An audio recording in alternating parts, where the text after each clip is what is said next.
They have business models that are basically selling the equivalent of subscription. For some period of time, you get to access the software. The big difference in the current SaaS models is that oftentimes it times out at the end. So let's say you buy Inventor, and you get an Inventor subscription. Then you decide, I don't want to be on subscription. You still own that copy of Inventor. You still license that.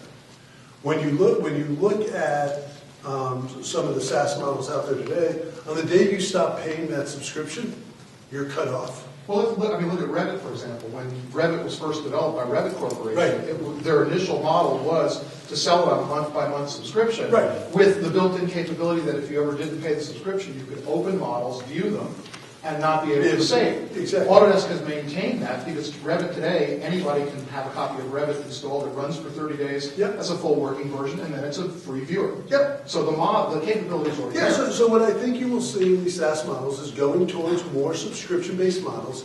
I think it does also allow for more flexibility.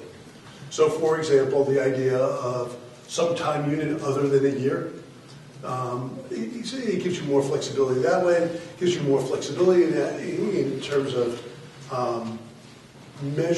being able to allocate licenses against demand. So all of a sudden on a project, I need 10 of these, or I need to use Max or Maya for 2 months. I think there's more flexibility that, truthfully, we haven't figured out yet. Yeah. I mean, it's built in with it is the ability to meter. And whether that's behind the firewall, behind our firewall, all of that's built in. And so I do think the business model changes substantially, as we go through the next few years. And that's why for right now, mostly what we're doing are what I would consider these experiments around how do we provide these new capabilities.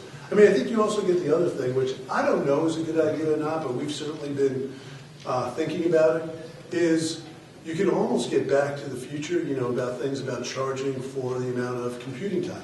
So I use that example of a Moldflow or an Algor analysis running, where you can imagine making a movie with Max. Do you just charge by the hour? Do you charge CPU hours? Ship off your job and your whole film comes back, your analysis comes back. You can also do it in a way, you get a card. And so up to 40 hours a month of CPU time to do it. I mean, there's a lot of business models that open up because you're directly providing the service, as instead of going through this intermediate mechanism, with a box and a DVD. Carl, you mentioned the licensing, and I think you were choosing your words very carefully there. There was a recent case went against Autodesk about owning software versus licensing software.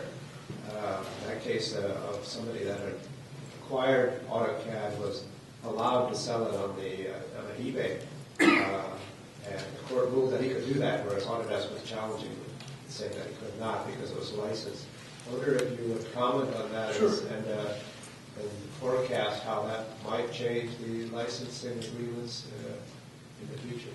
Yeah, so I won't say anything specifically about that case because it's making its way through, and there's a lot more color to, as there always is in lawsuits, it's a lot more interesting than the actual kind of sterile facts about it.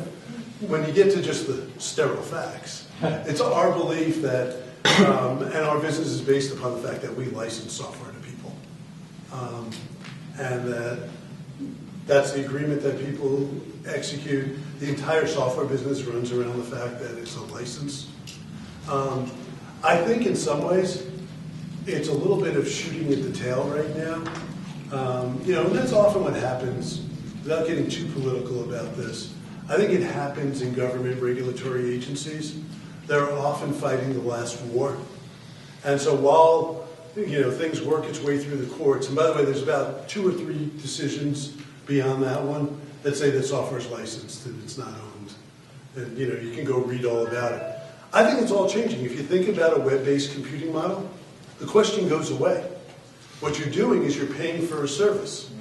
And so, by the time the courts finally decide about things like this, it will no longer matter.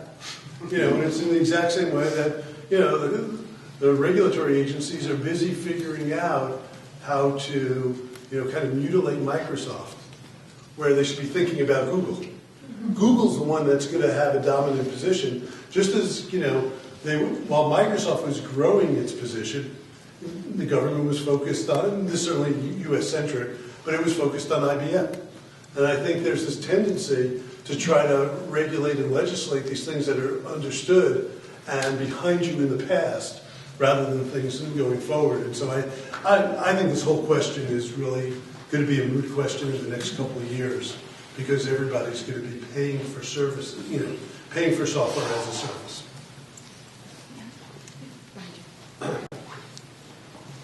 This is Lashmi Bhagyan for AC Bites. Carl, I was wondering if you could touch a little bit on the relative market share of your different divisions and how you've seen them growing, increasing or decreasing. And the reason I ask this question is because I come from the AEC industry, and it seems to me that the rate of innovation for Autodesk in AEC has been a little bit less. And what I see from your main stage presentation tonight, it seems like the M&E seems to be getting a lot of momentum. You're having a lot of cool things happening there. So just wondering what's going on with your respective. Okay, I think Mark Petit would be thrilled to hear that he thinks that the M&E is getting the unfair share of attention in development, since he always feels a little bit like the one off to the side. What I would really say is I think our products and our product portfolios in the different industries are in different places. And so, by the way, if you just roughly look at our business, it's about 50% of our business is AEC and 35% manufacturing, 15 M&E.